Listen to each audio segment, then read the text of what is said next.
Okay. Good evening, everyone. Can you hear me? You are Aw- good. Awesome. So, good evening, everyone. Thanks for joining in. It's World Mental Health Day. Um, just to check quickly if all the speakers are here before we get started. Okay. I see Deborah Brown, Dr. Bobby, and Dr. Promise. Thank you so very much for joining the call.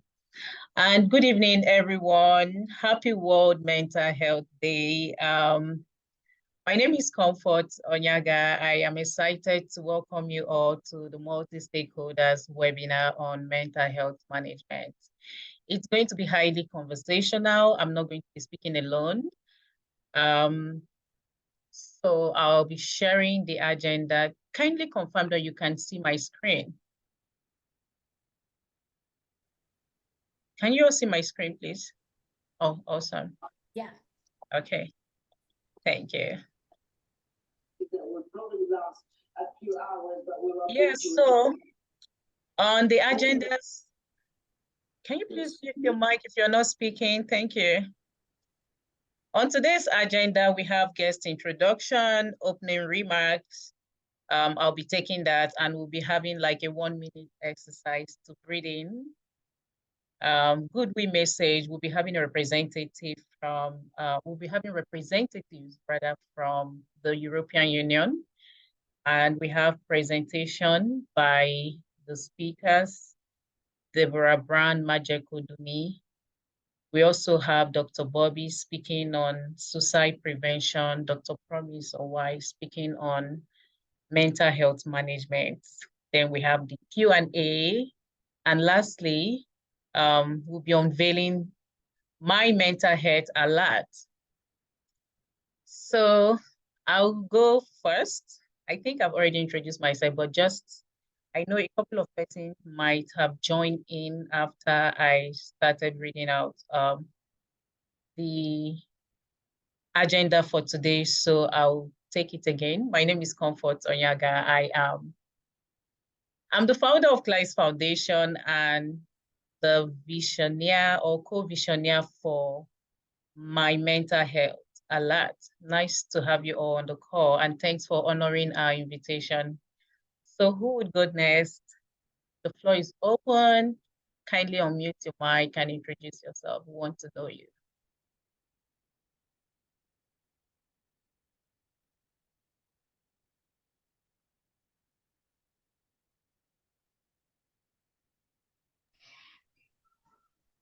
Good evening, all. My name is Marcus Uba, the State EU Act State Focal Person for Borno State. Hey, Marcus, nice to have you on the call. Thank you so much for joining us. So Dr. Bobby, do you want to go next?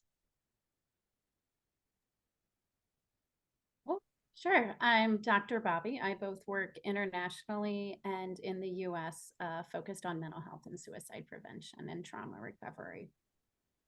Nice to have you, Dr. Bobby. Deborah Brown, can we hear your pleasant voice, please? Thank you. Hello, everyone. Good Good evening. It's nice to be part of such a remarkable event. My name is Deborah, for short, and I'm a humanitarian professional. I work in the field, specifically focused on project development and grant acquisition. So I'm going to be one of the speakers for today. Nice to meet you all. Thank you, Debbie. Dr. Promise.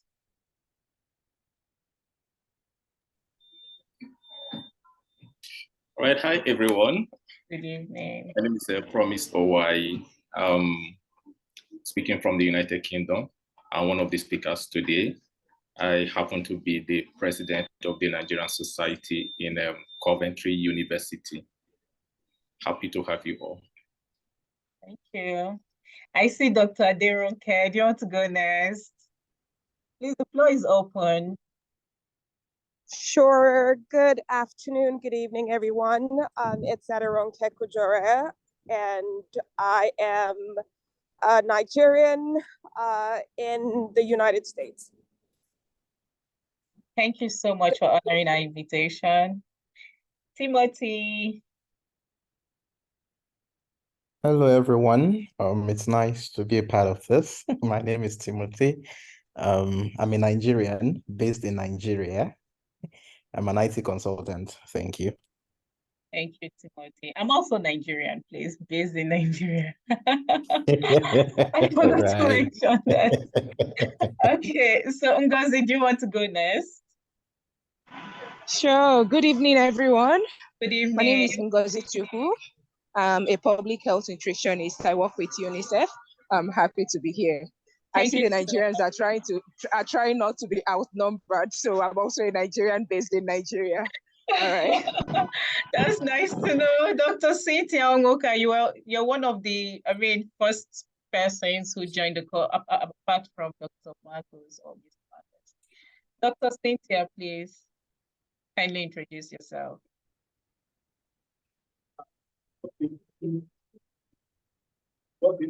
You're muted. Hi, Evelyn. Do you want to introduce yourself? Nice to have you on the call. Hi, everyone. My name is Evelyn. I'm a Nigerian in Nigeria. It's so good to be here.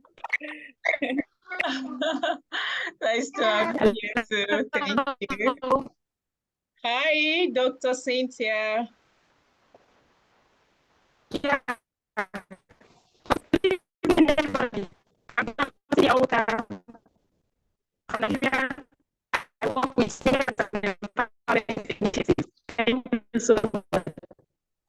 Thank you so much, Dr. Cynthia.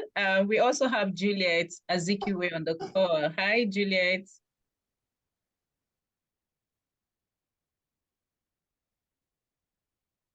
Let's hear your pleasant voice. Your voice could actually bring healing to somebody's soul right now, you know.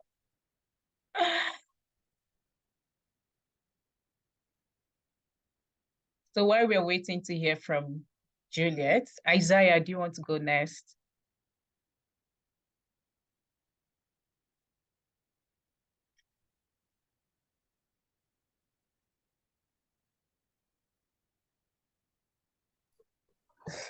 Yes, good evening, everyone. My name is Isaiah. I am a finance person and also still writing my accounting exam. It's very good to be here with everyone.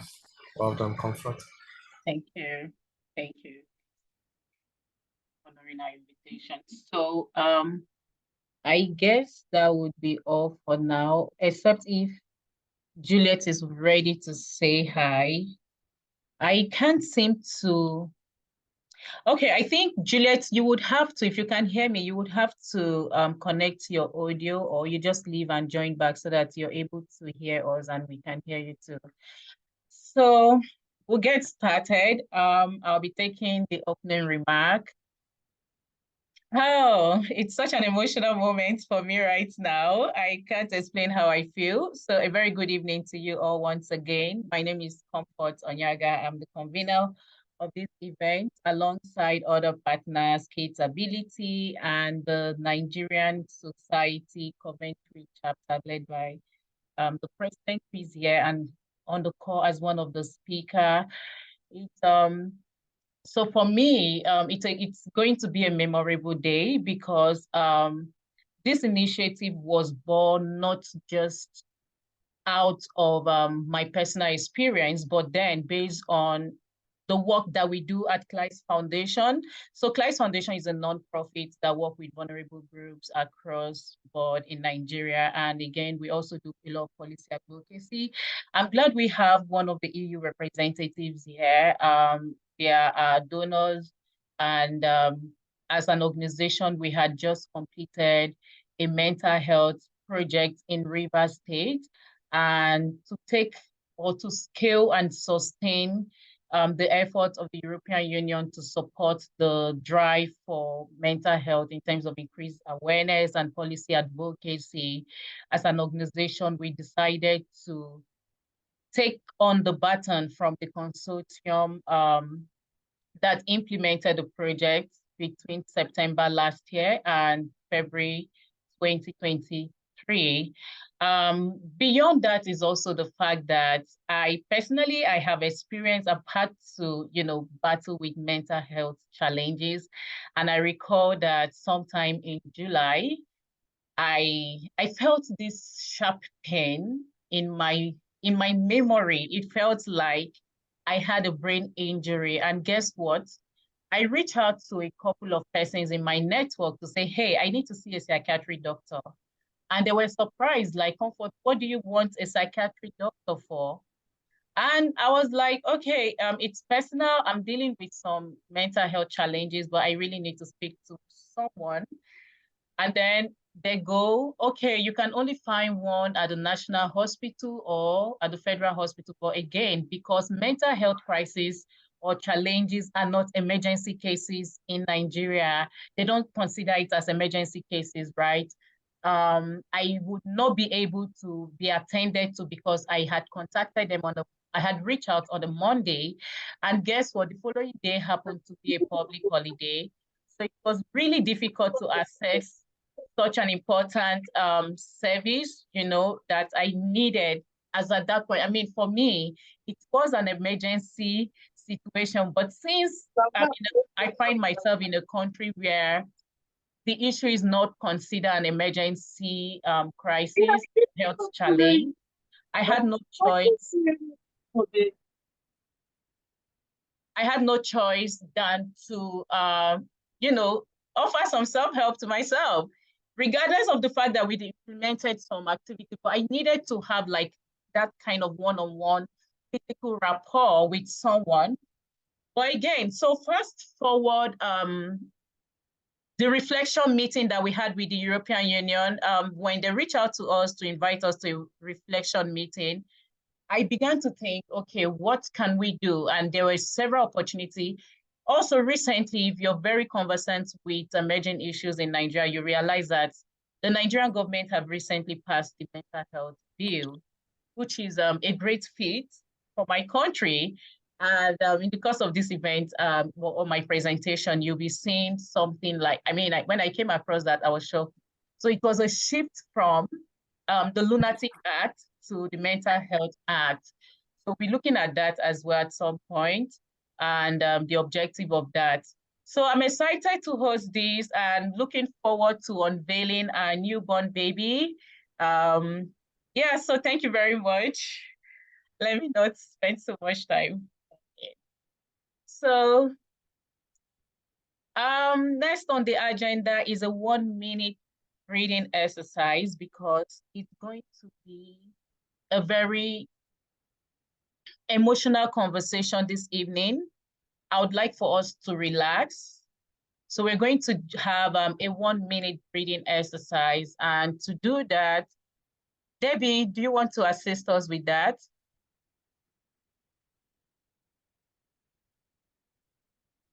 Okay, sure, I can. Thank you. I will try. So unfortunately, we can't see everybody, but if you could turn on your video for just a second so that we can feel this all together.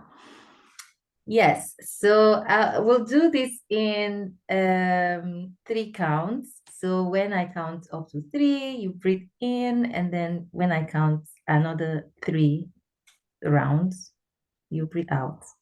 Okay? I can't see everyone's face, but I hope everyone's video is on. So if you're ready, let's go. 1, 2, 3. Now, as you take in the air, feel your breath and think about one thing you are grateful for today. Hold it there. I know it's getting stressful. At the count of 3, you are going to breathe out. As you breathe out, feel your breath and imagine that you're letting go of all the stress you had today, You can do that closing your eyes if you like. 1, 2, 3. Breathe out. Thank you so much. I hope you enjoyed that. Thank you very much, Debbie. Thank you. Thank you. Yeah, that was just to, make us present and take us away from the roller coaster day we might have had. I mean, away from the maddening crowd, like I would always say, bring our focus into the room, enjoy the moment. We all looked forward to the mental health o'clock.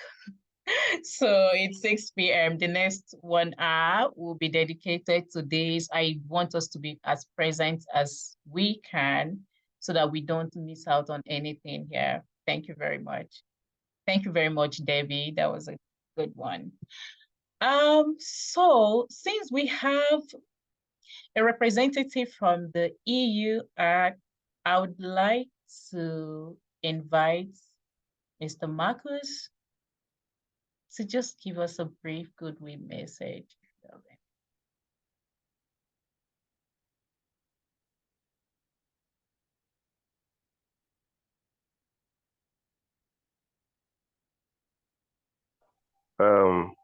Thank you, Cynthia, for this opportunity. I'm using a small device, and so call just came in as you were asking me to speak. Sorry. So that's why I was cut off. It's a pleasure for me to be here.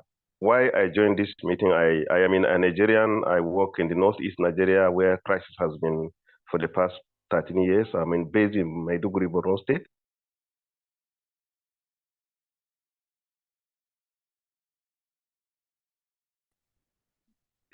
And I came into this meeting. Hello, everyone. Hello, can you hear me? Yes, please. Okay, I came into this meeting not as a representative of EU. I am a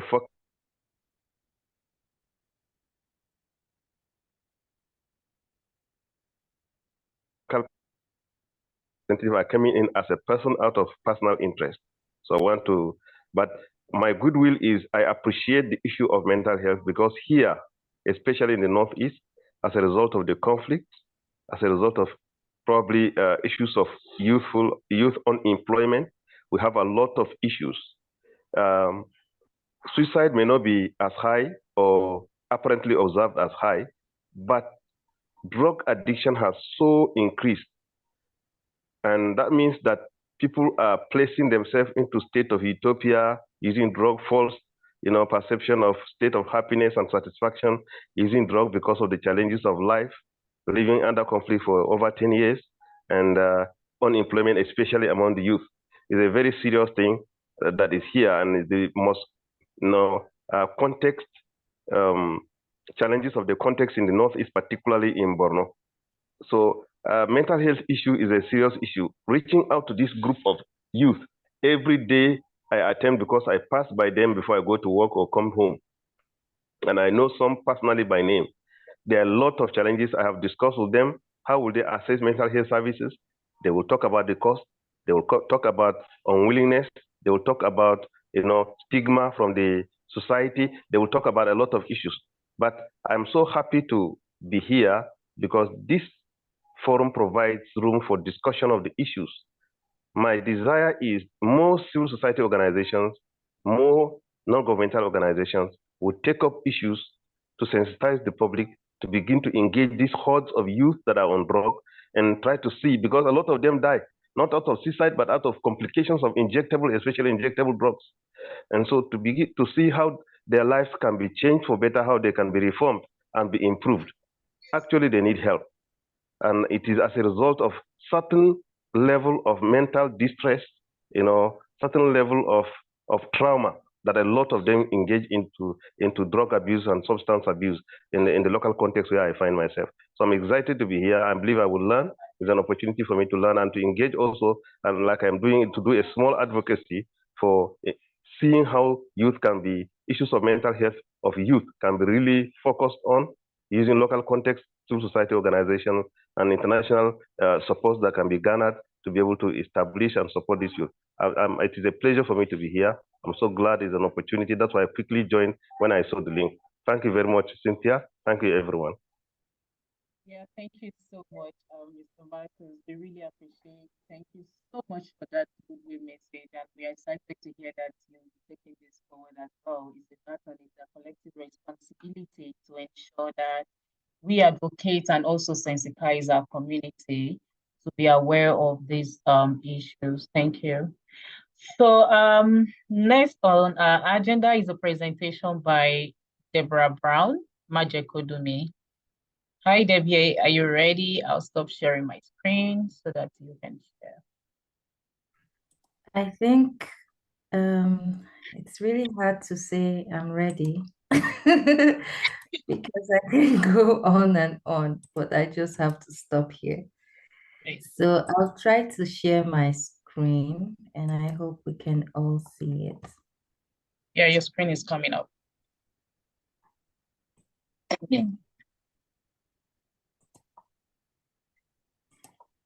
Okay, do you see my screen? Yes, I do. I'm sure every other person can as well. Okay, so good evening, everyone. My name is Deborah again, and I work in the field of humanitarian action. Well, I also started with development, but at the moment I'm focused on humanitarian aid. And before now, I work with a couple of NGOs like Mercy Corps, World Vision. Currently, I'm with CBM, where I'm supporting inclusive humanitarian aid. So today I will share some of my thoughts on trauma-informed humanitarian and development aid. And I'm really glad that this format is conversational. So this will really help us to discuss some of the concepts and ideas, but I have 15 minutes, so I'll just go straight into the topic. Okay. Yeah, so I'll talk a bit about the general outlook of the global humanitarian space and share some highlights on emergencies and how they impact vulnerable populations. I'm also going to share key concepts around trauma-informed approaching developmental humanitarian programming. So, and then I'll end with how we can actually mainstream mental health, wellness, and trauma care in our activities. So just a moment, I'm trying to. Do you see my transcription? Not yet. Yeah, so I just activated my voice to text transcription just for in case we have anyone who struggle to hear any word. If you say, okay, perfect. Okay, yeah. Sorry, I work in the world of disability inclusion, so this comes to me like naturally. Yeah, so one very key thing that really struck me while I was trying to prepare for this presentation is the watch list that was prepared by IRC sometime at the end of last year. So IRC compiled lists of the foreign conflicts, and we have more of Nigerians here. So I'm sure you can already see Nigeria. Maybe that's the first thing that comes to your mind, to see the position of Nigeria. And as you can see, there are some countries that are numbered, and there are some other countries that are not numbered. Right. So the countries that are numbered are more or less categorized as a priority country, globally. And the countries that are not numbered are countries that have been going through like series of conflicts that are now protracted. Okay, and this list was like a forecast. It was prepared at the end of December, And there have been several other reports that have substantiated this forecast. So that's why I chose to use it. Okay, and just to even mention, right, one very worrying thing I see here is it's not really holistic. There are still some countries that have had recent crises that are not highlighted here, right? I don't see Palestine here. I don't see um, countries that have also like climate change issues. Malawi is not here. We also heard of what happened in Morocco a few weeks ago. The list just goes on, and it feels like it never ends. Okay, and when you feel like it's coming to an end, then something again happens. We heard about what happened over the weekend in Gaza and also in Afghanistan. And like these are really disturbing issues that continue to, I wouldn't use the word water down the work of humanitarian aid, but rather it's actually inspire us to continue the work that we do. I'm glad that most persons on this call work in the international development space and own their own CEOs. So I'm sure you can really relate with me. Right. So one other analysis I want to draw your attention to is the achievements we've made globally, with the SDGs. So if you would agree with me, right, even Nigeria has made good progress, in implementing the SDGs, especially Goal 1. So I found this report in the UN website. I was trying to see the progress, that we've made globally in Goal 1, which is like no poverty, right? So there's been a kind of decrease. There's been a decrease the in the number of persons who live below poverty line. It means we are making progress, right? And aside this, right, there has been like a very significant increase in the number of people who need humanitarian assistance. So there's somebody's mic who is on. Maybe Comfort, you can try to mute it. Okay, thank you. Yeah. So it feels like maybe I use the word merry-go-round. Like we're trying to achieve something, but still there are still several other factors, that keeps pulling more and more people, below the poverty line. But regardless, right, we are still very hopeful. So I got this also from IRC, and they really showed the rates of extreme poverty in the world. Okay, and one very interesting thing that they showed is the impact of COVID-19 on that. And it's more or less like there was a new baseline that was introduced after COVID-19, because COVID-19 hit everything, and even though um, poverty was reducing, COVID came, hit it a bit up, as you can see, there was a bit of an increase in the number of people who are poor. And then in terms of humanitarian needs, like the number keeps rising. And trust me, if the forecast for 2024 will be released at the end of this year, we'll see that it will still be like a sharp increase, So why did I choose to do this? Because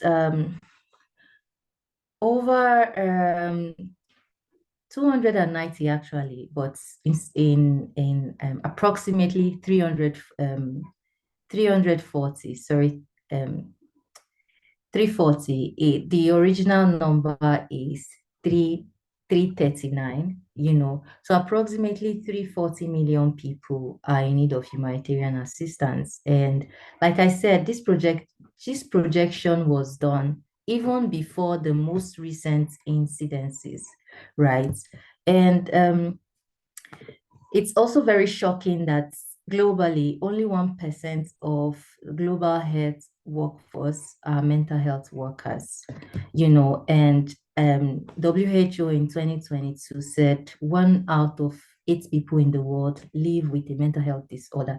I had an issue with the word disorder though, but this is WHO. I will not question them on this forum. Okay. But yeah, 1 out of 8 people in the world live with a mental health disorder. And this is really a very shocking analysis, to see that the number of people in need of humanitarian assistance keep rising. The global health workforce, is stagnant. And the number of people who have mental health disorder or mental health issues or challenges, keep increasing. And if you can even do an estimate of the number of people, who are globally impacted by humanitarian crisis, it's like the issue is really prevalent, especially in the humanitarian field, right? Because trauma is triggered by several other factors, So I will just go straight to what trauma-informed approach is, to us as humanitarian or development practitioners. Yeah, so there are several organizations that currently mainstream trauma-informed care in all their programs. There are still some that treat trauma care or psychological supports, or they call it MHPSS, mental health and psychosocial supports, as a standalone. But I think in the humanitarian field, we have more of psychosocial supports mainstreamed than development issues. Yeah, and several research, even somebody engaged me today on LinkedIn, and he was talking about how economic and political stress even increases our mental health illnesses. Yeah, so aside like regardless of the fact that I say humanitarian context, or I make it more prominent, right? For people who work in the development space or people who work in transitional aid, where you literally have to plan long term, to provide economic support, system strengthening, and several other kinds of services to governments or service providers, right? You need to think about integrating mental health components, not really as a standalone, because I think it's now becoming old-fashioned to treat MHPSS as a core component or as a standalone, right? Just like we push for the topic of disability inclusion, there are people who treat disability inclusion as like standalone, but some have evolved to the level where it's now mainstream. So trauma-informed care should be mainstream across programming, right? And so just like what you see on the screen, humanitarian development interventions that considers the existence or likelihood of traumatic experiences when engaging with the person's receiving aid, right? So that's trauma-informed approach. But maybe one question that could be rhetoric, that I pose to you is, as a project manager or as someone passionate about this topic, how much do you think about mental health when you write your proposals? When you have your M&E officers or people who do evaluation go to the field, do you really check for these kinds of things? Are your staff or your team members, trained on mental health issues? Because when we started this call, we were talking about the gaps in the systems, how services are not available and all of that. Now imagine people who have wealth of maybe I just say contacts. You have a lot of contacts. Like Comfort shared her story. Comfort has lots of contacts, right? But when she really needed to access this service, it was really difficult for her.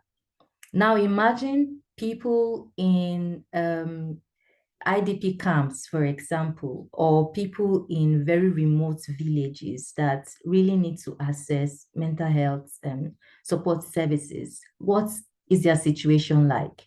And as frontliners, so as people who work in the field, people who engage these communities daily, it's also like our own responsibilities to see what first aid to provide to them, but we first need to conscientize ourselves. We first need to build our own capacities, to understand what mental health issues are prevalent, within different contexts or communities. And because we work by the book, I mean, humanitarian and development people, we work by the book. Although in some situation, things are a bit flexible, but for development aid specifically, it's not really so flexible. So you have to implement what you design, right? But how do we then integrate mental health or mental wellness in our programs? At what point? How do we make this more operationalized? How do we make this part of our programming? This is a question that we need to ask ourselves, and trauma-informed approach also entails that we design and implement our interventions with defined outcomes. We include targets and indicators that account for the mental well-being of beneficiaries. This is quite difficult, when, for example, your organization sees MHPSS as standalone and not as a cross-cutting issue. Yeah, so I think from this conversation, we need to move this discussion or move this agenda, beyond just seeing MHPSS as a core component or as a sector, to mainstreaming MHPSS and, ensuring that this is cross-cutting and it's not just focused, or activities are not just developed for advocacy and all of that, but because conscious steps are taken to integrate this topic. So I had a few thoughts on how we can actually mainstream mental health, mental wellness and trauma care. First is to understand the story, right? Because of the kind of work that we do, sometimes we work in contexts that we are very unfamiliar with. And sometimes we have to maybe even review. So for example, the work that I do, I review proposals from contexts that I'm not really familiar with. There are some persons who are technical experts in maybe Africa. Some people are good in Middle East. They understand the context and all of that. But being in a position where you sit down and you are reviewing a proposal from Afghanistan, for example, you don't know anything about the culture, and you need to support or to guide the country teams, to align whatever they are doing with donor requirements. What will be the most important things you look out for? Is mental health really, really important? So understanding what the story is or the context and the culture is really, really important. And also for those who work in the field who engage with communities, right? It's really important to have a sense of what the culture really is. There are some communities that do not really embrace certain kinds of behaviors. But when you understand that, when you understand the science of different mental health issues, and you get the message, or you get that kind of message. If you are in the field, how do you approach it? Do you know what to do? Or do you just sideline specific kinds of people because they are mentally unwell? Now, psychological first aid is really, it's really like a basic standard, a basic skill that every humanitarian or every development practitioner must have, especially those who are working in the field, and you could recommend this to your organizations. There are lots of free programs, that you can do to build your capacities in PFA. You could, so PFA would help, PFA would help your staff or your team members understand what to do when they sense that someone needs counseling, for example, when they sense that someone is traumatized. Yeah. And another important thing is service mapping. So like I was emphasizing earlier on, there are some organizations that do not mainstream NHPSS. So they don't really know who are the service providers, and some big organizations probably have designated persons who take care of this, but then there are some who would define the parameters they want to work with, which is totally fine. But whether you are doing case management, whether you are doing services for specific kind of population, but understanding, what the landscape is like, it's really important, and who are the service providers, just so that when there is a case and you are not an expert, you know who to refer the person to, right? Yeah, so this leads me to the next point. Have appropriate referral systems for evidence-based and culturally sensitive assessments and treatments for post-traumatic stress.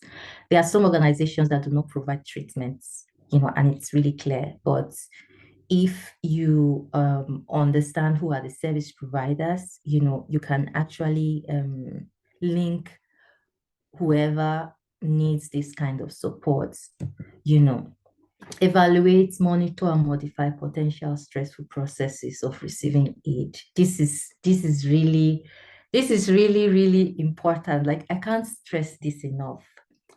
So the last missions I supported was in Ukraine, and I cannot forget one incident that happened.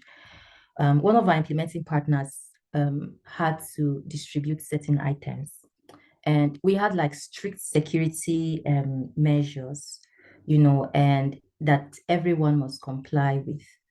But because they really wanted to tick the boxes, which is usual, of aid workers, right? The spots where they were distributing incidences, spots where they were distributing items was hit, and 30 people died on the spot. But then there are like several signs, several sirens, several alerts that had come before then, but they typically just ignored it because they wanted to distribute their items. Now, imagine the trauma.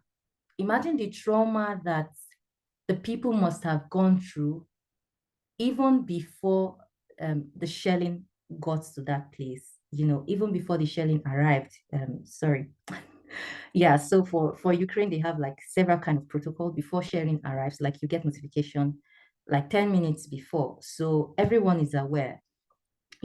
Or why am I saying this? Sometimes too, the way we deliver aid even increases the traumatic experiences of the people. Like, people have to stress themselves to even access your support, some people would have long queues. Some people will have certain kind of procedures that are really, really even unhealthy to the people receiving aid. So yeah, I think I'm on time. I wasn't really looking comfort. Sorry in case I passed the timeline. But I would like to hear from you if there are like specific examples that you have or specific cases where you feel like your organization is doing really well in terms of mainstreaming MHPSS or mental health wellness in your programming. Yeah, so feel free. And my last slide is my contacts. Yeah, so I'm really open to engaging, to discussing these kind of topics. Yeah, so if there are questions in the chat, Comfort, please, you could let me know and I can take them. Or if anyone wants to say something, I'm open to discussing further. All right, thank you very much.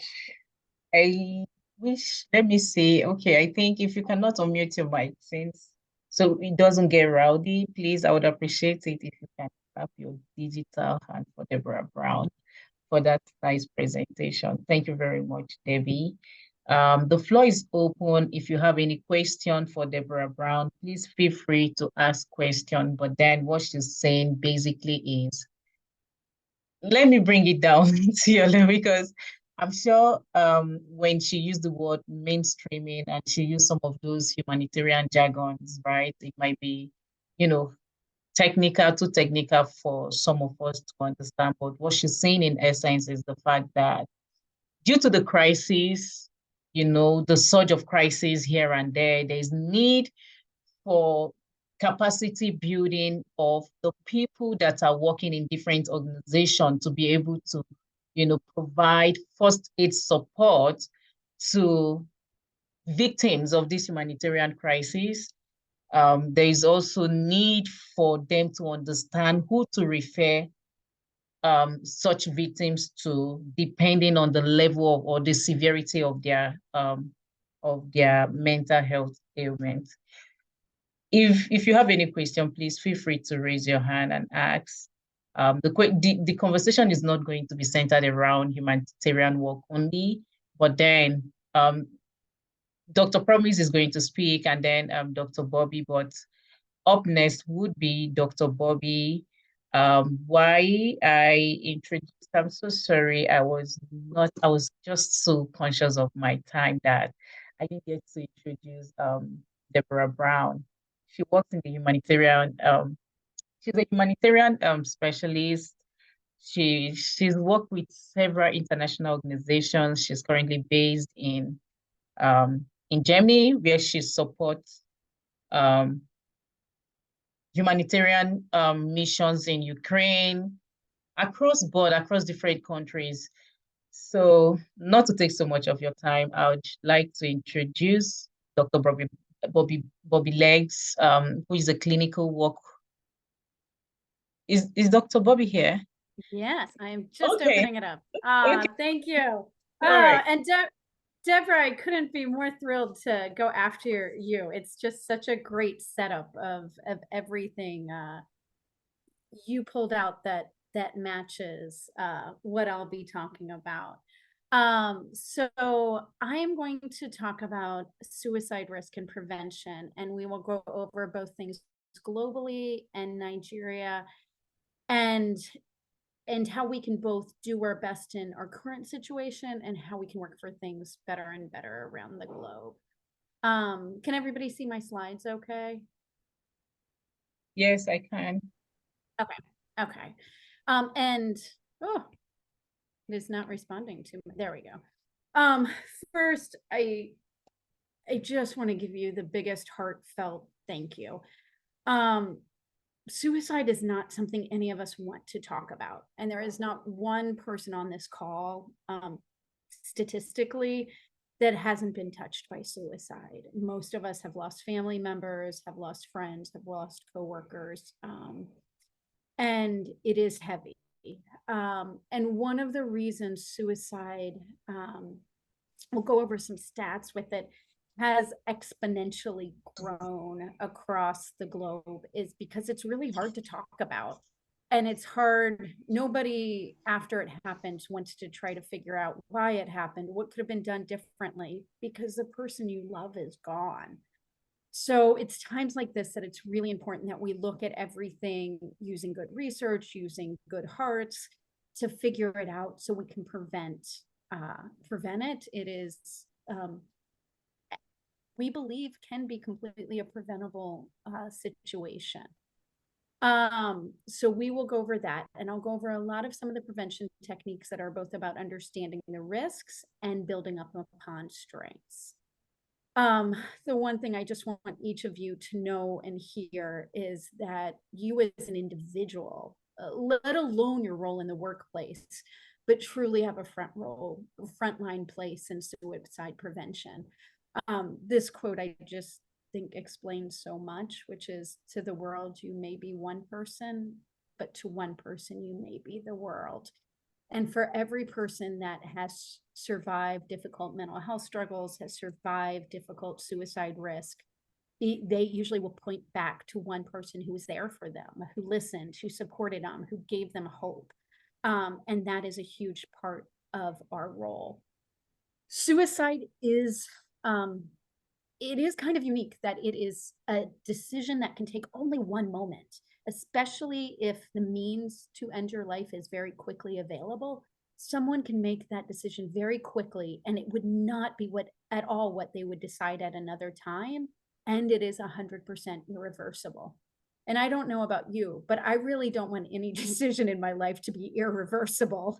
We all can, just not be thinking right. And that is why there is such a deep responsibility for each of us, to each other, to our clients, to the public, to watch out for each other, because it is something that takes such a short moment.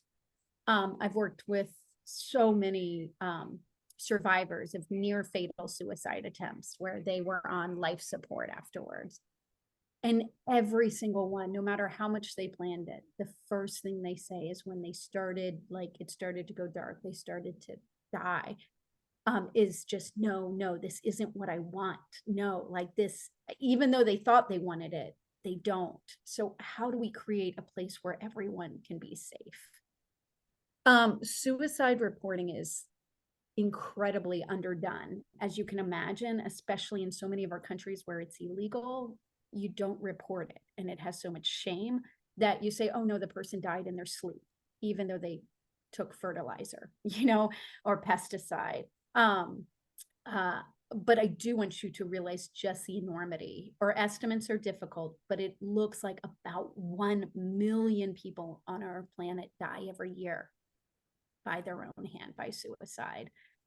Every year on our planet, suicide takes more lives than all wars and all homicides combined. Think about that.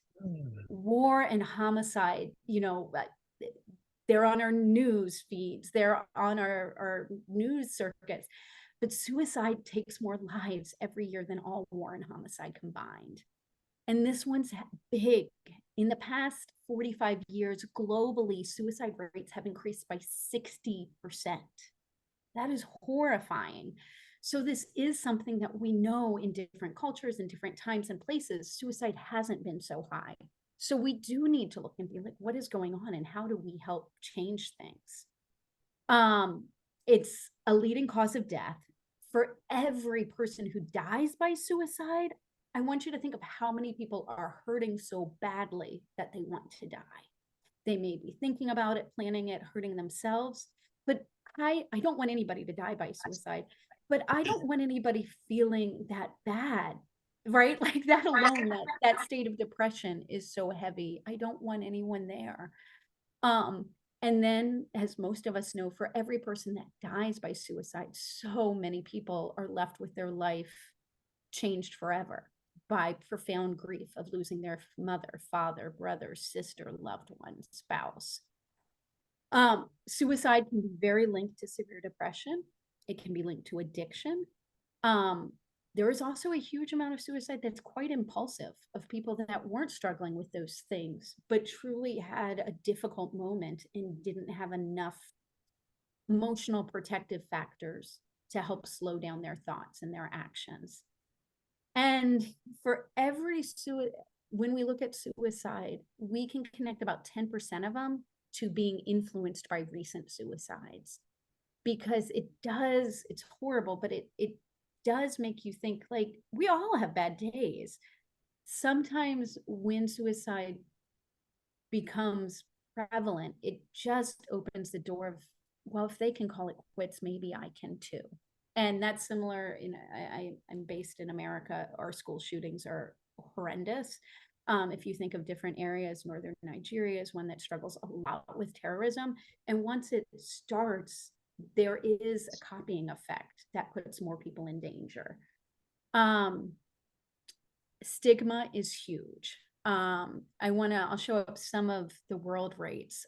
Africa, the continent has struggled immensely. It is one of the highest areas in our globe.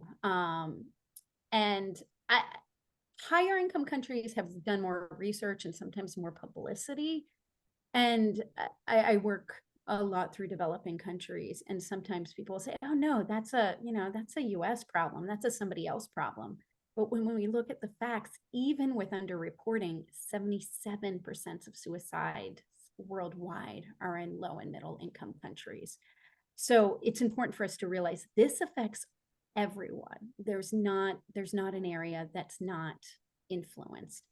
Or suicide studies always come slow because it takes a lot of processing, but you can see this is 2012.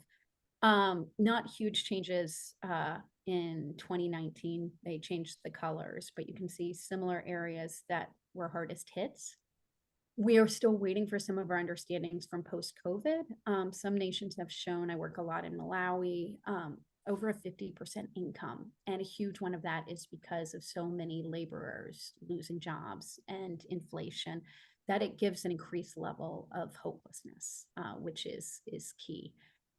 With that, one of those is like with COVID, when someone lost their day labor position, in so many countries, using Malawi as an example, 10 people live off of one salary.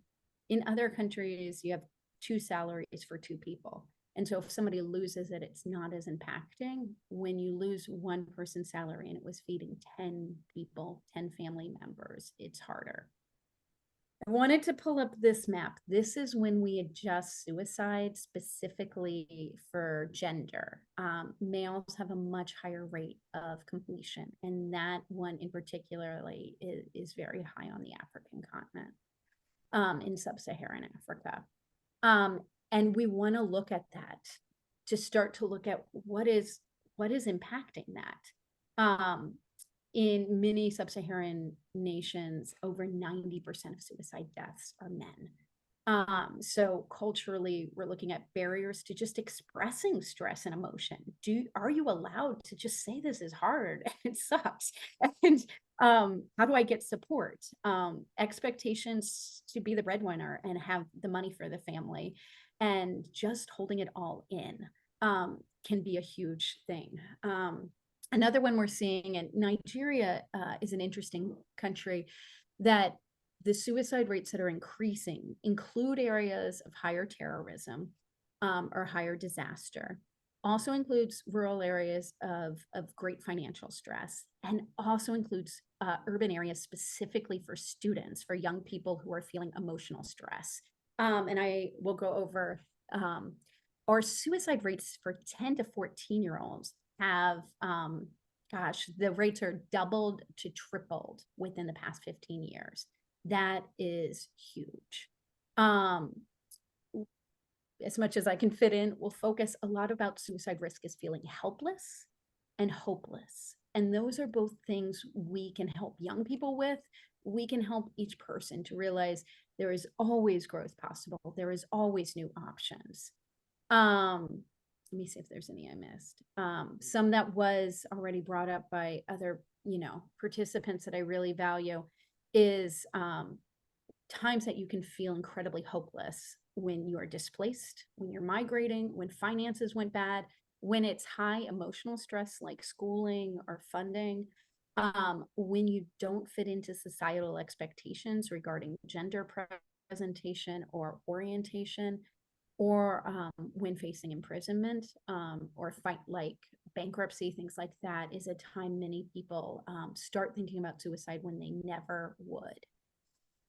Specific challenges in Nigeria's profound in the lack of trained mental health professionals. And we have great research that shows the presence of solid mental health professionals changes everything. It gives skills, it gives opportunities, it gives support that keeps people alive and helps transform their lives. And we have solid evidence-based interventions that work, but we have to make sure it's present. So I completely agree with Deborah of how do we build this? Oh my goodness, I need to go very fast. I will see what I can fit in. But I will make sure you guys all have my contact information. I'm someone who absolutely cares passionately about mental health and trauma recovery, and I'm always open for connections, and I'm happy to share information and support. But we have steps to help with suicide prevention. We want to understand what are the long-term risk factors. When is somebody all of a sudden acutely, presently at risk? How do we respond skillfully? How do we communicate it with others? How do we develop a plan to keep the person safe and loved and supported so this difficult time can pass? How do we do those safety plans? And then how do we build on protective factors? And I will go over protective factors because I know that can be a really new word. I'm going to skip that one just in the name of time, but this is one for any of you guys who are just looking at how do I start knowing when there's risk. This is a great acronym. So it's Is Path Warm? And what we're looking at is the person expressing any ideation? You know, and so that may be, I want to kill myself. It also can be, life is horrible and never gets better. I wish I never was born. It can be indirect. Substance use absolutely can play a role, and especially alcohol is a disinhibitor. So someone who was thinking of suicide and then is drinking, it's just the breaks in their brain that would say, no, you know, think about your mother, or this would, you know, this is a forever decision. Don't come on when somebody's using substances. P, purposelessness. When you hear that the person is just not sure what life is, you know, like why nothing matters. And that is why times of catastrophe, high levels of distress, it increases that. When you feel anxiety or a sense of being trapped, suicide is kind of a feeling of like, I can't get out any other way. And what we want people to know is there is always other ways, always, no matter what is going on, we can help. There are different options. We just haven't thought of them yet. And with that hopelessness, for withdrawal, you will usually either see the person socially withdraw or also coming off of substances. It has a double meaning. Anger, recklessness, or mood change. All of those are frequently ones we see with suicide risk. So Is Path Warm is a good one. I think everyone should train every staff member wherever you are in, because it helps us know we've got a concern. Specifically with that, feelings of humiliation or shame, this is especially true for males, can put somebody in a fright mode that then can put them at a higher risk for suicide. For students and young people, feeling ostracized from peer community, breakups are especially a risk, and feeling overwhelmed. I am going to skip through this in the name of time, but we'll be thrilled for additional discussion. When we have acute risk, we are looking at how to reduce it by being with the person and having them not have the means they would possibly take their own life, is your immediate safety. And again, I'm happy to share by email and things like that. What are ways we can talk to people? How do we help each other give voice to thoughts that may have been hard to share.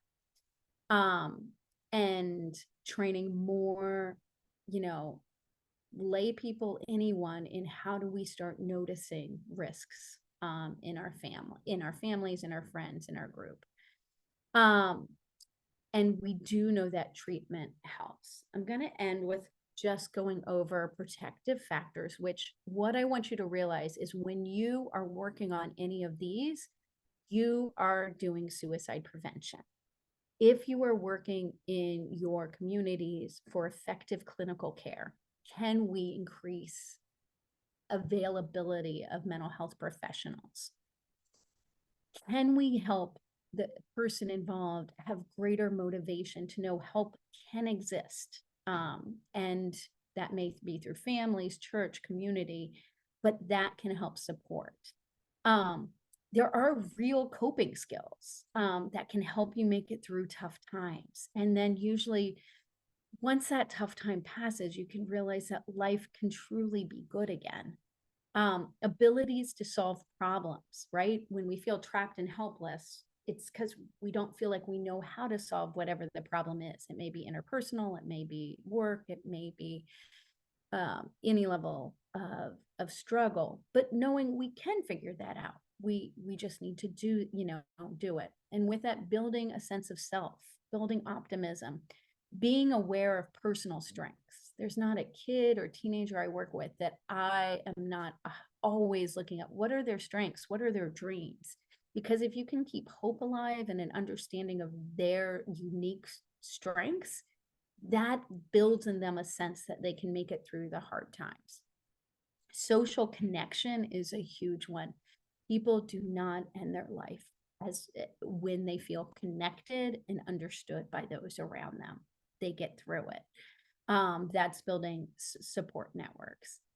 Building conflict resolutions that handle disputes nonviolently, because we don't feel as trapped as much if we know we can figure it out. That can be family connections, building cultural and religious and spiritual beliefs that say, we can get through this life even when it's hard. And absolutely reducing access to ways and means that can contribute to someone making a very rash decision, a forever decision, just without having the time to think through it. For each of these, when we can build on that hope and resources, those are just the biggest things we can do to keep building. So I just want to thank each of you. I will, there's my contact information. I know we'll be brief on time, but just know I'm always open for questions and connection.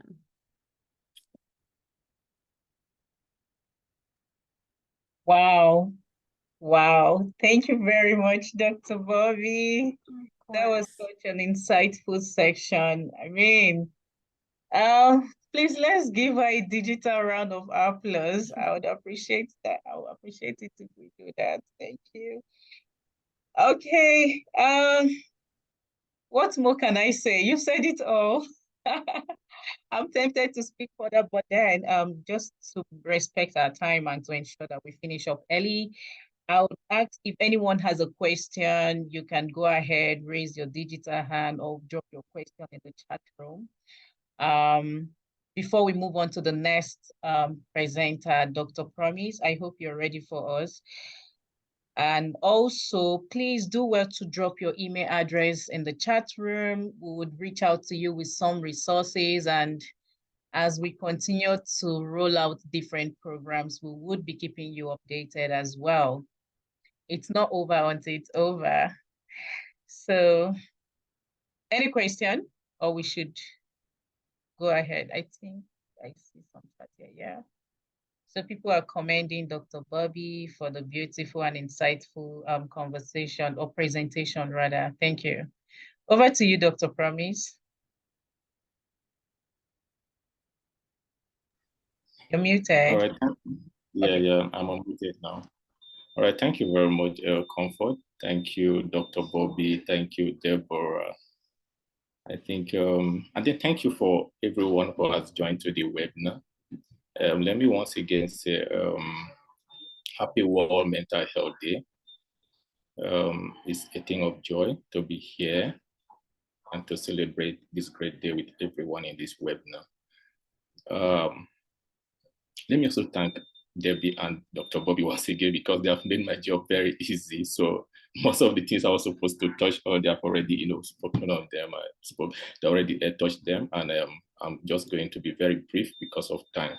Usually, I know last speakers don't used to have enough time to, probably express ourselves. And looking at the time again, it's already fast spent. So I'm going to make sure that I'll be very fast about it. So permit me to share my slide.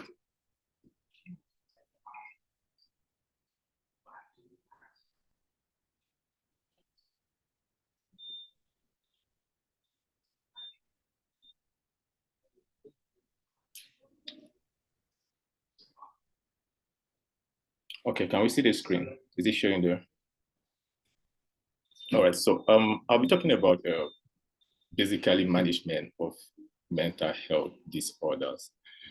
And as we already know, this is a stakeholder webinar, which I believe that almost all of us here present must have either in one way or the other attended to a case of mental health disorder. So it's not going to be something new to us, but it's a way of reminding us of what we have been doing already. So I'm not here to give any form of lecture or something new. I'm not presenting something new, but it's something that we already know. So I'm just only here to remind us of what it is. Well, today is World Mental Health Day, and I believe we all know the theme for today's World Mental Health Day. If we know, can we just wait? If we can just put our digital wave. Well, because of time, the theme for this year's World Mental Health Day is mental health is everyone's right. So you have the right to ensure that your mental health is okay. Everyone has the right to ensure that we all have our mental health intact. And because mental health disorder is multifactorial, it also requires multidisciplinary approach in managing it. And that is why we have a whole lot of stakeholders involved in the management of mental health. Now, it's not just only the duties of those in the medical field, but also those in the social field, those in the educational field, and those also both formal and informal, those that are involved in both formal and informal teachings. We are all involved in the management of mental health. Now, talking about those in the medical field, we have the doctors, that is the mental health doctors, we have the mental health nurses, we have the social workers, we have the psychologists, and then in the educational aspect, we have our teachers, both lecturers and everyone. Let me just say that in the management of mental health, everyone is involved. Both the person who is having the disorder and then the person who is actually willing to help. We are all involved in the management of mental health. And that is why WHO will say that mental health is a state of mental well-being that enables people to cope with stress of life, realize their abilities, learn well and work well, and then contribute to their community. Now, if we don't have a good state of mind and our mental health is destabilized or is disorganized, in terms of community building, that is going to be jeopardized. And that's why they also still went further to say that it's an integral component of health. Usually, I remember those days when we were in secondary school, when we were asked to define health based on WHO definition. We always say that it's not just the mere absence of disease or infirmity, but it also involves our mental health well-being, social well-being. I think that I've also added financial well-being to the definition of health. So our health and well-being that underpins our individual and collective abilities to make decisions, build relationships, and then shape the world we live in. It is crucial to personal, community, and socio-economic development, like I mentioned earlier. So mental health is really, really important if we must have community development, if we must develop ourselves personally, and then if we must contribute to socio-economic growth. Now, there are certain myths and facts that one must get to understand about mental health. People will always say that mental health problems are signs of weakness. No, they are not. It's actually, a medical condition, not a sign of weakness. People again will tell you that mental health, people with mental health problems are dangerous. But I want to let you know that most times are even those that are very quiet that tend to have mental health issues, and they seem not to be violent. And then you also find people saying that you can just snap out of mental health problem. Well, it's possible to some extent, but again, we have to realize that recovery often requires professional help. If not, there's a possibility of tilting back into mental health disorder. Now, there are a lot of factors affecting our mental health. Like I mentioned earlier, it's multifactorial. What I have here is not actually a complete list of factors that can, affect our mental health. But for the sake of this webinar and for the sake of time, I've been able to, categorize them into environmental factors, socioeconomic factors, lifestyle factors, and then cultural factors. First on the list is the environmental factors. Deborah and Dr. Bobby have really stressed on the issue of stress, trauma, and then relationships. But for socioeconomic factor, I've actually put first on the list that is income. This is something that has really, really affected a lot of people. In short, it has affected me too. I remember once when I was actually broke and I knew how it actually dealt with my mental health. So, income is one crucial factor that can really tilt someone easily into mental health disorder, especially when you have pressing issues that need financial solution and the money is not there to solve them. Definitely is going to affect your mental health. Education, unemployment. There are a lot of people who are not, they are not able to, fund their education. They are not able to, see the walls of the university. Meanwhile, it is, if you give them that opportunity, they'll want to be educated or whatever. But, because the means of, getting that education is not there, and they see their contemporaries, being in one university or the other, or being well educated, they can easily, get depressed or even have one or two mental health issues. Then unemployment is another major factor, especially in Nigeria. If you want to look at the rate of unemployment in Nigeria, it has caused a lot of issues, for the country. Imagine someone graduating from the university and yet there's no work, there's no means of livelihood. Definitely is going to mess the person's mental health up, and it has a lot of consequences in our society. And then lifestyle factor, diet, exercise, sleep, and all that. We already know all this, that these are factors that can actually tilt someone into mental health disorder. And then cultural factors, like I think one of the participants here, while he was introducing himself, he said something about stigma and then beliefs. I think that is also another major factor that can tilt someone into mental health disorder. Because of time, I don't really want to start, stressing on all those factors. But again, we have the common mental health disorder, which is like a spectrum. We call it the schizophrenia spectrum, and then other psychotic disorder. Now, talking about schizophrenia spectrum, most time I always like painting a picture of someone who's actually there is like something like in form of a breakdown in the relation to his thought, his emotion, and his behavior. Now, once there is a breakdown in this relationship between your thought, your feeling, and then your behavior, it actually leads to a spectrum of a whole lot of psychotic disorder, which ranges from, inability to have a good perception of things, inappropriate actions, your feelings will be completely, shattered. And then it does not just only stop there. It brings about, delusion, avoidance of people, and then a whole lot of sense of mental fragmentation. So it's actually a spectrum that can bring about personality disorder. And this personality disorder, we have a whole lot of them.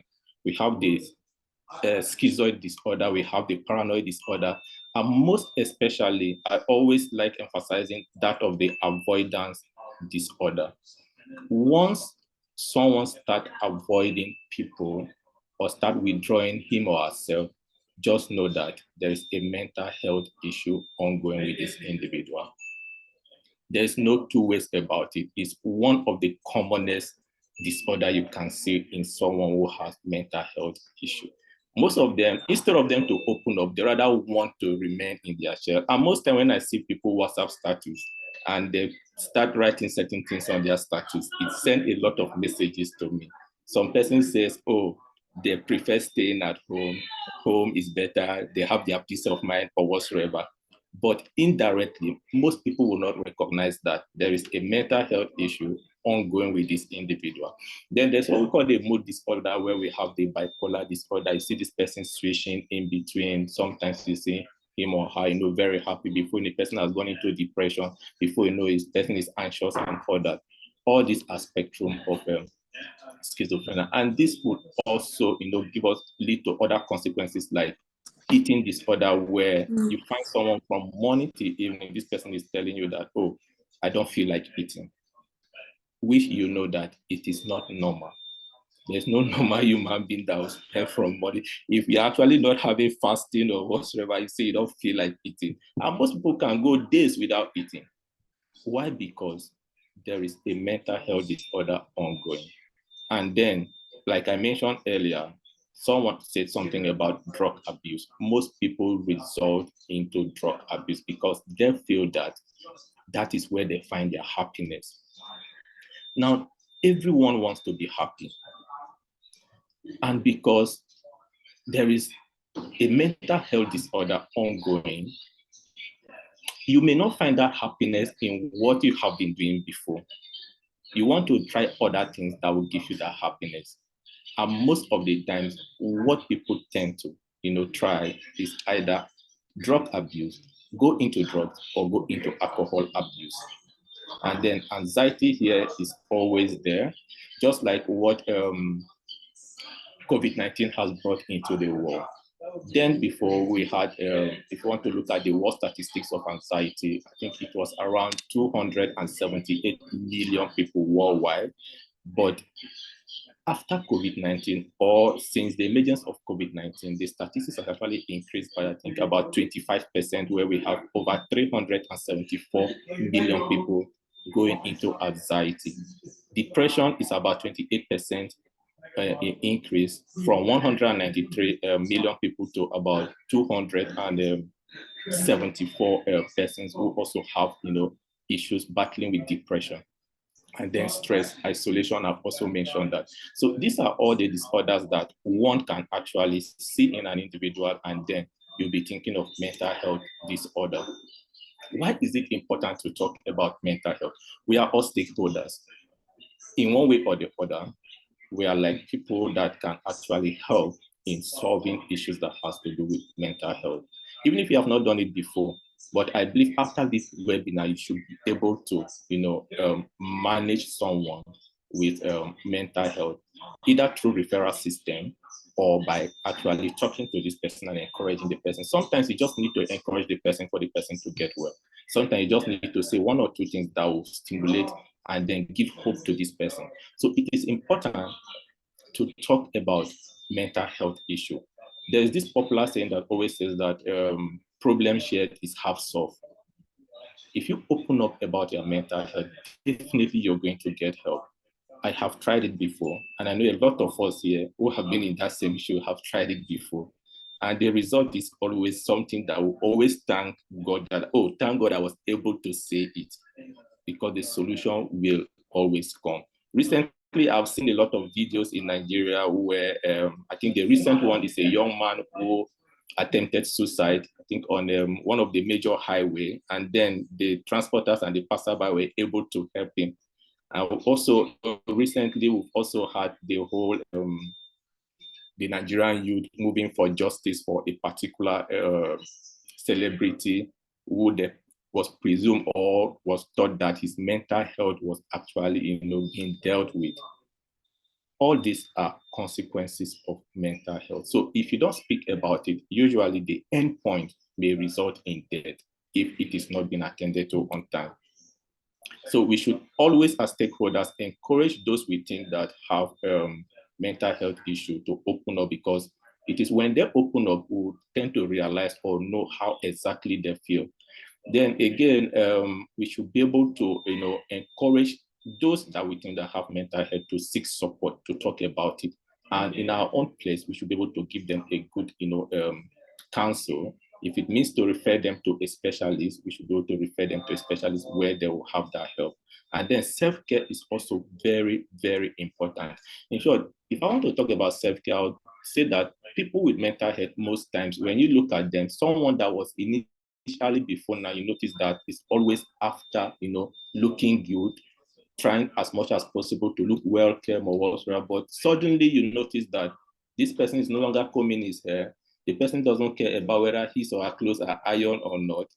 A person dresses anyhow. Sometimes see they're putting different, sizes of shoe and they're stepping up, but they don't know that, oh, I'm not putting the right shoe. Sometimes you have to call them to say, look at the way you're dressed and all that. All these are pointers to mental health disorder. So we should be very, very observant when we notice this. And then we should also try to practice, things that will relieve us from stress. So we should reduce stress.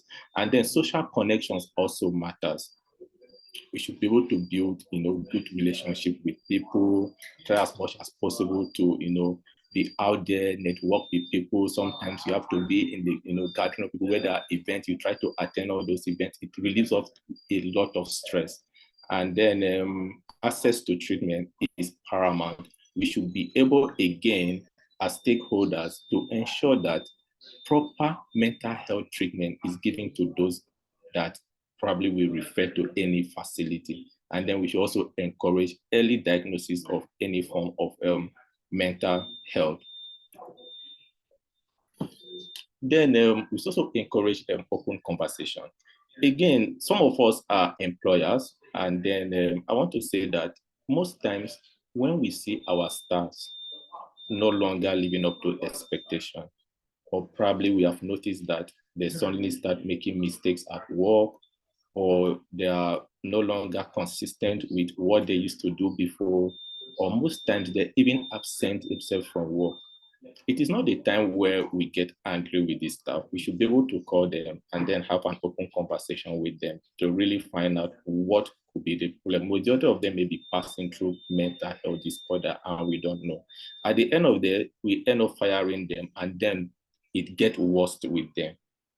And we think probably we are trying to protect our own establishment, but not knowing that as you're protecting your own establishment, you're causing more harm to this individual who happen to be your staff. So we should be able to have that conversation with them. Most times it's also good as an establishment, we also organize forum where people talk about their mental health and then we see how we can support them. Comfort, I hope I'm keeping up with time. I'm trying to be very, very fast. Please be faster. Thank you. All right. Then I've already talked about talking about mental health openly, and then access to mental health care. And then we also have to, this is very, very important, prioritizing work-life balance. Most persons, even after close of work, they keep working at home. You end up stressing yourself even beyond, your elastic limit. These are stressors. These are triggers that can actually tilt us into mental health. Now, what most persons, especially here in the UK, I have noticed is that once you're done from work, majority of them, any calls that comes from work, they don't take it. In short, I think what most of them even do is that they place their phone on do not disturb, just because you don't want to attend to anything related to work.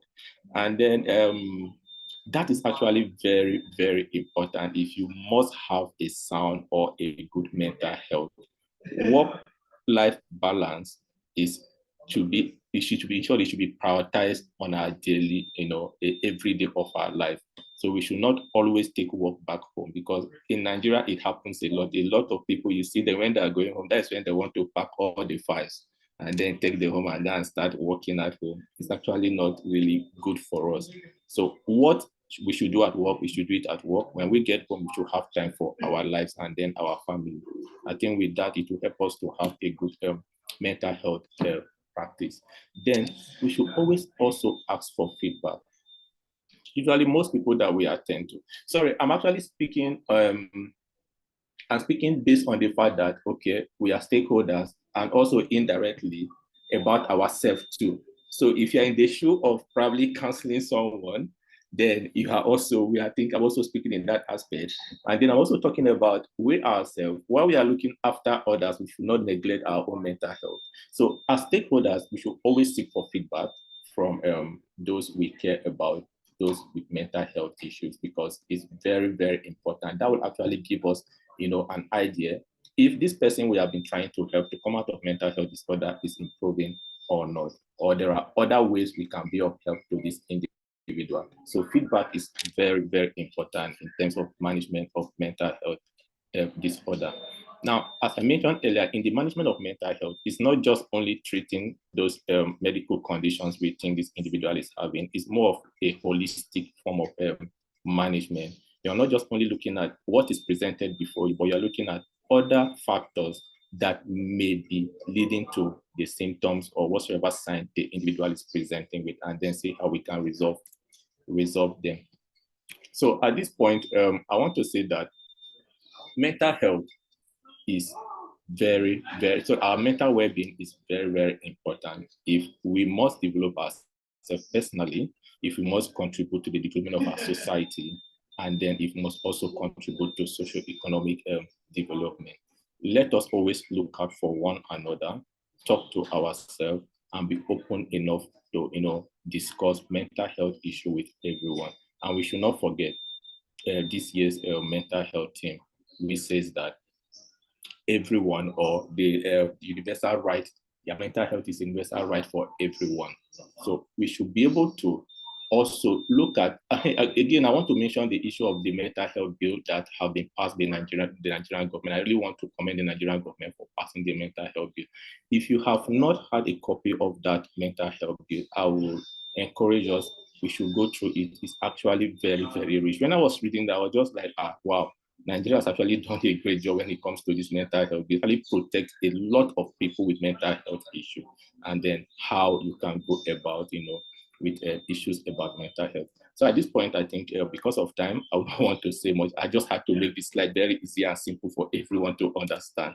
So let me end my presentation here. Thank you very much. So I don't know if we have any question to ask, but if there is no question at this particular time, I want to use this opportunity again to say that if you need help, or you know anyone that needs help when it has to do with mental health or support, we have the mental health alert hub that I know Comfort is going to say much about it, but you can also contact any one of us, the presenters, after this webinar. We should be able to provide solutions. Thank you. All right. Thank you very much, Dr. Promise. You can stop sharing your screen now. That was a nice one. And someone said in the comment here that work-life balance is one. Okay, this one is difficult. We need help here. Wait. So come again with the question. What did the person say? That he needs help. We need help when it comes to work-life balance. Yeah, like I mentioned earlier, it's something that we have to be disciplined with. I know that sometimes we have so much to do. We have some target to meet while we are working and all that. But again, we should understand that our mental health also matters, because if you break down, certainly someone else will take over that job. So most time we have to prioritize, and then have timelines for whatever we want to do. Do the work there at work in your office, and when you get home, you know that it is time for your family and for yourself. Tomorrow is another day you continue. But taking work back home is something we will not encourage because that is not work hours. Thank you very much. Thank you. So probably trying to say there's time for everything. There's time to work and time to spend time with family. Thank you. You can stop sharing your screen now, please. I'll be sharing. All right. Let me stop sharing my screen.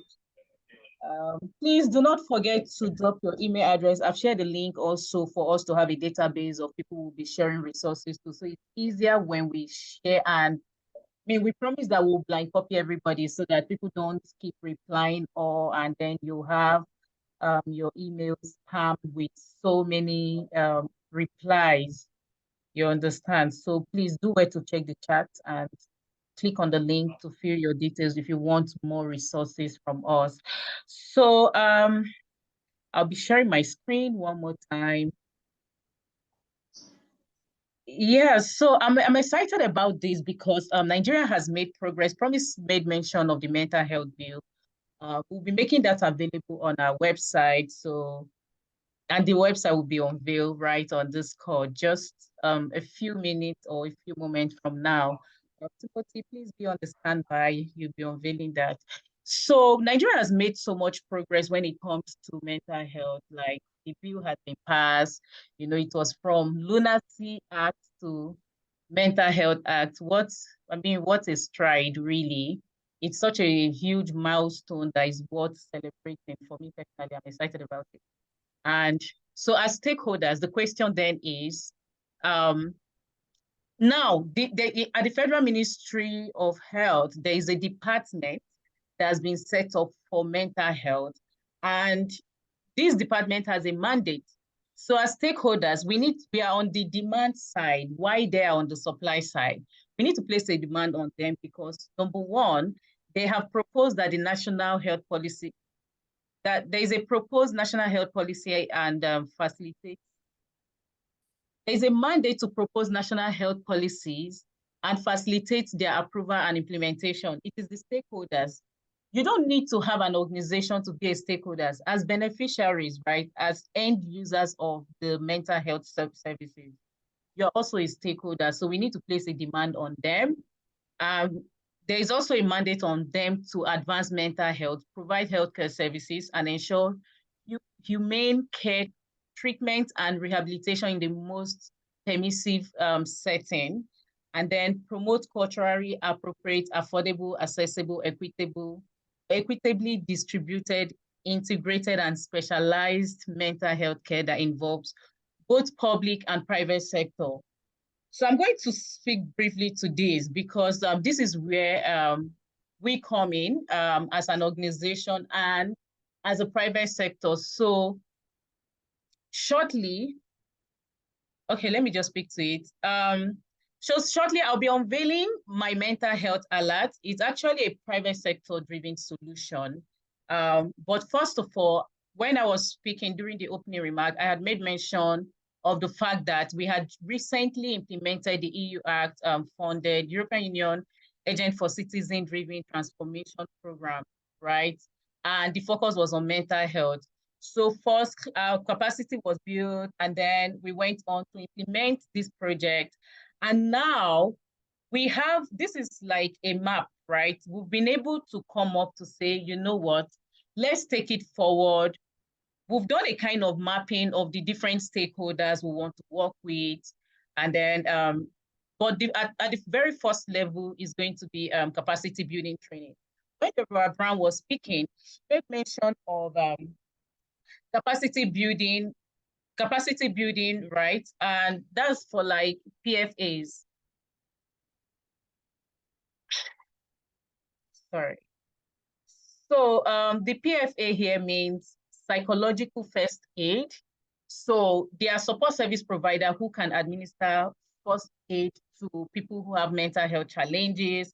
But beyond that, you know, so that at workplace, you can easily spot people who have mental health challenges and then make referrals so that when you're referring, you're not just referring to anybody, you can refer to the right person. But then we want to make this work easy by ensuring that we curate all of this and provide that kind of hub where you have your go-to resource persons and support service providers that can, manage the mental health challenges of, will I call, Dr. Promise, please correct me if I'm wrong, to call them victims of the mental health crisis or the patients? No, you don't call them patients. You don't call them patients. What do we call them? You can call them victims, but don't call them patients. All right, thank you. And then another thing is the fact that this solution is actually evidence-based. It's also a product or an outcome of some of the research work and the field experience we had firsthand during implementation of the EU Act funded project. And so we have a mission to transform the way mental health is approached and supported in Nigeria. And then beyond that, we are looking to scale outside Nigeria. And our platform was born out of a deep concern for mental well-being of youth, vulnerable persons, families, corporate, and formal and both informal businesses in Nigeria. So our vision is to create a society where mental health wellness is prioritized and individuals have access to the support and knowledge they need to thrive. We have objectives, 4 broad objectives to increase awareness on the root causes. Promise during his presentation actually touched on that, but then awareness would also, it requires a whole lot of awareness because there's also a myth and misconception around mental health and the root causes of mental health. Some see it as spiritual problems and others have other perception about it. So we want to ensure that we reduce mental health crises among young persons, vulnerable groups in marginalized communities in Nigeria through support service provision, and as well as to increase knowledge and capacity of educators, counselors, CSOs, and other service providers on social work practices, trauma treatment, suicide prevention, like Dr. Bobby mentioned, and addiction recovery. Lastly, we have an objective to identify and harmonize existing information of service providers and define coordinating mechanism for the institutionalization of referral system. So far, we've made some progress in doing this. I mean, today is the World Mental Health Day. In terms of our next step, there's a waiting list where you can sign up on the website when it comes up shortly after now. We want to do a mapping of CSOs and even individual support service providers who are interested in providing either psychological first aid, that's the PFAs, or as organizations, you want to undergo training to be able to, provide this support. Then in terms of traction, we completed the EU Act funded mental health intervention, and we already have identified critical stakeholders and partners in the UK, Germany, United States, and here in Nigeria. So Timothy, over to you. We'll be unveiling the website, and while Timothy is doing that, you can feel free to follow us across different platforms. We are currently on LinkedIn as My Mental Health Alert, and then on Instagram as @My Mental Health Alert, while on X, formerly known as Twitter, as My Mental Alert. So thank you. Timothy, over to you, please.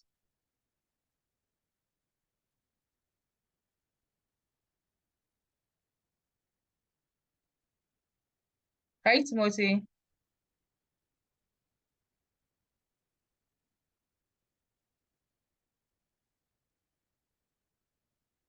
Okay. Yeah, so this is the screen. This is My Mental Health Alert. So if you visit the website, you see our services, what we do, what we intend to do. But at the moment, like I mentioned, there is a waiting list. There's a wait list where we are, collecting database of organizations and individuals who are interested in providing this kind of services. as time goes by, we would also be having some training resources, and some of these trainings would be either be in person, hybrid, and then virtual trainings, or on even on the platform, we'll be having resource materials from experts. So awareness creation, it is, I mean, it's going to take a concerted effort for us to, solve this problem. When Deborah Brown was making a presentation, she mentioned something very critical, that only 1 out of 8 people in the world live with a mental health disorder. Okay, 1 out of 8 people. Then globally, only 1% of the global health workforce are mental health workers. So why this is a problem, it also presents a huge opportunity for people to key into this sector and see how they can strengthen their capacity and increase the number of workforce available to address these critical issues. So thank you very much for listening. Just before we leave, we still have a representative from the European Union. I'll be dropping the link to the website on the platform. Mr. Tola Shea, and we also have Mrs. Loratu. I don't know. I would be handing over to them right now to say a word before to a close. Thank you.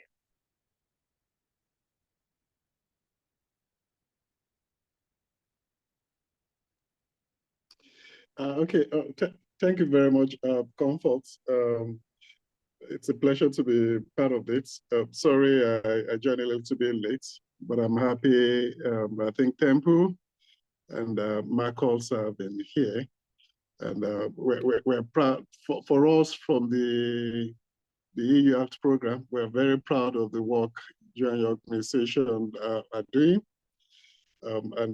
Especially this webinar, bringing expertise from across the globe, I'll put it that way, and having this wonderful sharing of knowledge, experience. I think this is highly commendable.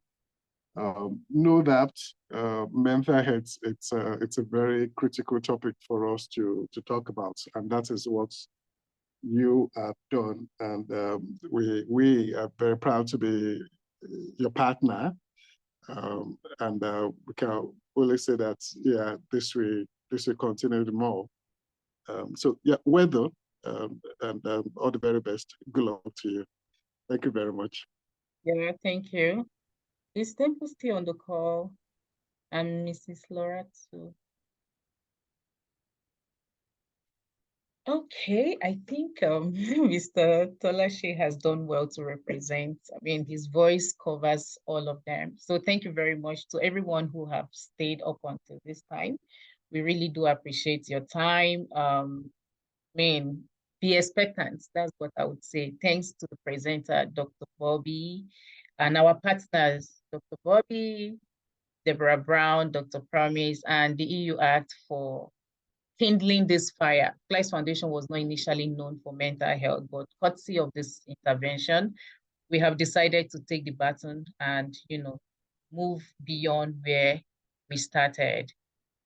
Do have a restful evening. Thank you.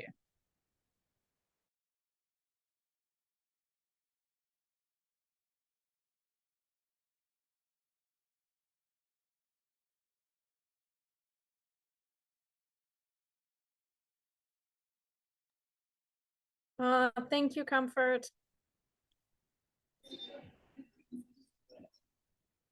Thank you, Dr. Bobby. Thank you, Deborah. Thank you, everyone, for joining today's webinar. Yeah, thank you.